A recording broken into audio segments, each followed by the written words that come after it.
Hello friends, నమస్తే.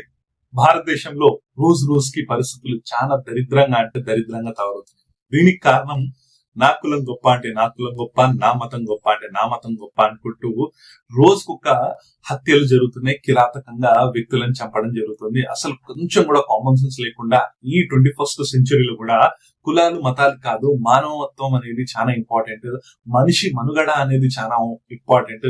ఇలా కులాలు మతాలను చెప్పుకుంటూ ఇంకెన్ని రోజులు ఇదే మాట్లాడుకుంటూ మనం భారతదేశాన్ని మరుగున పడుస్తాం. ప్రపంచ దేశాలన్నీ అభివృద్ధి వైపు, ఏఐ వైపు, ఇన్నోవేషన్స్ వైపు ముందుకెళ్తుంటే మనం మాత్రము నా కులం గొప్ప, నా మతం గొప్ప, నేను గొప్ప అనుకుంటూ ఇవే ఈగో క్లాషెస్ లలో ఇవే మనం ఉంటే ఎప్పుడు బాగుపడతాం మనం? రీసెంట్ గా హోలీ సందర్భంగా కొన్ని సంఘటనలు జరిగాయి. ముఖ్యంగా ఒక సంఘటన ఏదైతే తరుణ్ కేసు గురించి మనం మాట్లాడాం, దాంట్లో కూడా కొన్ని అప్డేట్స్ ఉన్నాయి. అది కాకుండా ఒక దళితుడిని ఒక బ్రాహ్మణుడు కిరాతకంగా పొడిచి చంపిన సంఘటన ఇదే ఉత్తరప్రదేశ్ రాష్ట్రంలోని లక్నోలో దబంగా అనే ఒక ప్రాంతంలో జరిగింది.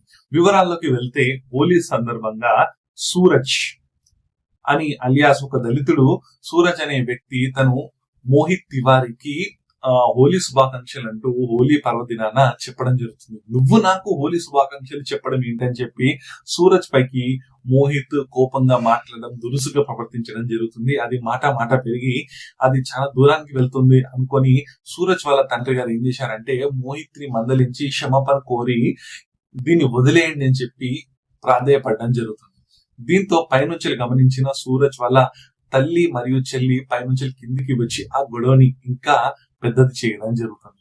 పెద్ద చేసిన తర్వాత ఆ కోపంలో ఏం చేస్తారంటే సూరజ్ వాళ్ళ తండ్రి గారిని తిట్టడము, దూషించడం జరుగుతూ ఉంటే మధ్యలో సూరజ్ వచ్చి దాన్ని ఆపే ప్రయత్నం చేస్తాడు. తన తండ్రితోని వాళ్ళు అసభ్యంగా ప్రవర్తిస్తుంటే దాన్ని ఆపే ప్రయత్నం చేస్తాడు. దీంతో మోహిత్ వాళ్ళ ఫ్యామిలీ మెంబర్స్, మోహిత్ వాళ్ళ చెల్లి, అక్క, వాళ్ళ మదర్ ఏం చేస్తారంటే కత్తి తీసుకొచ్చి సూరజ్ ని కిరాతకంగా పొడిచి చంపడం జరుగుతుంది. కొంచెమైనా సిగ్గుపడది, సిగ్గుచేటిది భారతదేశానికి. ఎందుకంటే ఈ రోజు కూడా కులాల కోసము, మతాల కోసము ఇలా ఇంత దిగజారిపోయి మనిషికి వాల్యూ ఇవ్వకుండా కులానికి, మతానికి వాల్యూ ఇస్తూ ఈ రోజులలో ఇలా చంపడం ఎంతవరకు కరెక్ట్? అరే, ఒక పండగ శుభ పరిణామంతో పండగ రోజు పురస్కరించుకొని శుభాకాంక్షలు తెలుపుతూ హ్యాపీ హోలీ అని చెప్తే చంపేస్తారా?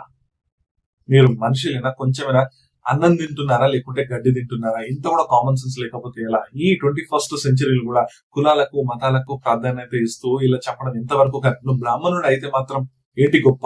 బ్రాహ్మణుడు అయితే గొప్పనా? అంటే బ్రాహ్మణుడు అయితే చంపేయొచ్చా? దళితుడిని చంపేయొచ్చా? దళితుడు చేసిన తప్పేంటి?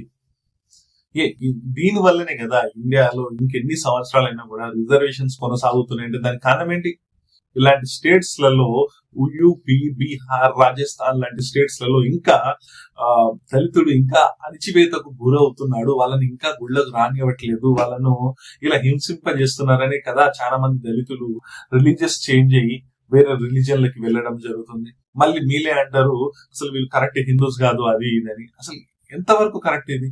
ఒక మనిషిని చంపే హక్కు మీకు ఎవరిచ్చారు? మీరు బ్రాహ్మణులు అయితే మాత్రం ఇలా చంపుకుంటూ వెళ్ళిపోతారా? బ్రాహ్మణుడు అయితే అగ్రవర్ణుడా? ఇది తప్పు కాదా? ఇది ఎంత అసలు ఎంత దారుణం! ఏదో ఒక వ్యక్తిని హోలీ శుభాకాంక్షలు అని చెప్పినందుకు చంపడం ఎంతవరకు కరెక్ట్? దీనిని పోలీసులు అరెస్ట్ చేయడం జరిగింది. ప్రాథమికంగా విచారణ కూడా జరుపుతున్నారు. సో దీనికి ఉత్తరప్రదేశ్ గవర్నమెంట్, అసలు ఉత్తరప్రదేశ్ లోనే ఇలాంటి సంఘటనలు జరుగుతూ ఉంటాయి. మనం అసలు ఏంటిదో అర్థం కాదు. ఉత్తరప్రదేశ్ లో ఇంకో సంఘటన కూడా చోటు చేసుకుంది, అండ్ బీహార్ లో కూడా సంఘటన చోటు చేసుకుంది. ఉత్తరప్రదేశ్ లో ఇదే ఒక వ్యక్తి, ఒక అబ్బాయి, ముస్లిం అబ్బాయి ఒక్క పొద్దు అంటే ఫాస్టింగ్ ఉండడము, తన స్నేహితులు తనని పట్టుకెళ్లడము బర్త్డే పార్టీ అని చెప్పి, ఆ తర్వాత పాయింట్ బ్లాక్ లో గన్ను పెట్టి ఆ చిన్న అబ్బాయిని చంపేయడము, దానిపైన మరి ఎలాంటి ప్రోగ్రెస్ లేకపోవడము మనం చూస్తున్నాము. అదే కాకుండా హోలీ పర్వదినాన ఒక చిన్న పాప బుడగ ఏదైతే బెలూన్ బుడగ ఏదైతే ఉంటుందో అది ఒక ముస్లిం అమ్మాయి పైన వేయడము, అది గొడవ పెరిగి ఒకరికి హత్యకి దారి తీసిందని చెప్పి మన ఛానల్లో కూడా మనం వీడియో తీయడం జరిగింది. యాక్చువల్ గా కొన్ని అప్డేట్స్ ఏమవుతున్నాయంటే కొన్ని రోజుకు ఒక ట్విస్ట్ అయితే వస్తుంది. ఏమంటున్నారంటే అసలు ఏదైతే తరుణ్ అనే వ్యక్తి ఉన్నాడో తను బజరంగ్ దళ్ కి చెందిన వ్యక్తి, ఆ రోజు తను విపరీతంగా మద్యం సేవించి ఉన్నాడు. అసభ్యంగా ప్రవర్తించడం వల్లనే ఇరు ఇరు పక్షాల మధ్య పెద్ద ఘర్షణ జరిగింది. ఆ తర్వాత ఇది హత్యకి దారి తీసింది. అందులో నుంచి కూడా ముస్లిం కమ్యూనిటీ నుంచి కూడా ఒక వ్యక్తి చనిపోయాడని చెప్పడం జరుగుతుంది. మరి అందులో ఎంతవరకు నిజం ఉంది, ఇంకా ప్రాపర్ ఇన్వెస్టిగేషన్ జరిగి నిజ నిజాలు బయటికి వస్తాయని మనకు తెలుస్తుంది. ఎందుకంటే ఇప్పటి వరకు మనము ఒక విక్టిమ్ గానే చూసాం తరుణ్ ని, బట్ తరుణ్ ది కూడా ఇంకెంత హ్యాండ్ ఉన్నది ఏంటి అనేది మనకు తెలియాల్సి ఉంది. ఇది కేవలము కల్పిత కథనా, మరి చిన్న పాప నుంచి బుడిగా వేస్తే ఇలా జరిగిందని చెప్పి ఒక కల్పిత కథనా, లేకుంటే మరి నిజంగానే ఇలా ఒక మతం వల్ల ఒక అమాయకుడిని చంపేశారా అనేది కూడా తెలియాల్సి ఉంది. ఇది ప్రాపర్ ఇన్వెస్టిగేషన్ జరుగుతుందని మనకు తెలుస్తుంది. అండ్ ఇంకా చాలా ఇన్సిడెంట్స్ ఉన్నాయి. బీహార్ ఒక ఇన్సిడెంట్ ఉంది. ఒక ఆడమే ఫాస్టింగ్ ఉందని తన ఏదైతే ల్యాండ్ కోసము ల్యాండ్ దగ్గర ఒక సర్పంచ్ దగ్గరికి వెళ్తే సర్పంచ్ వాళ్ళ కొడుకు సర్పంచ్ తనని ఫాస్టింగ్ విరమించమని చెప్పి తనకు యూరిన్ ఒక పోలికి కట్టేసి యూరిన్ మరియు మద్యము కలిపి తనని తాగించడం జరిగింది.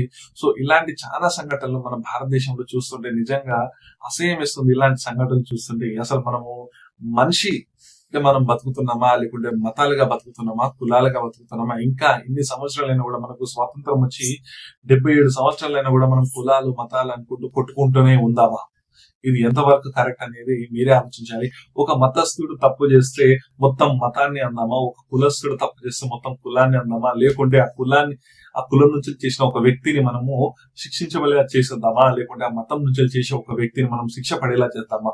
ఇంకెన్ని రోజులు మనం మతం అనుకుంటూ ఈ రాజకీయ నాయకుల దాంట్లోకి మనం ఊబిలో పడిపోయి వీళ్ళని ద్వేషించడం వాళ్ళని ద్వేషించడం కరెక్ట్ కాదు. ఒక వ్యక్తి తప్పు చేస్తే వ్యక్తి తప్పుగా మనం చూద్దాము. అప్పుడే మన భారతదేశం ముందుకైతే వెళ్తుంది. ఈ ఒక వ్యక్తి చేసిన తప్పుకి ఒక మతాన్ని ఒక కులాన్ని అంటగడితే మనం ఎప్పటికీ ఇట్లనే కొట్టుకుంటూ చంపుకుంటూనే ఉంటాం అనేది నా ఒక ఒపీనియన్. సో చాలా బాధాకరమైన సంఘటన అనేది.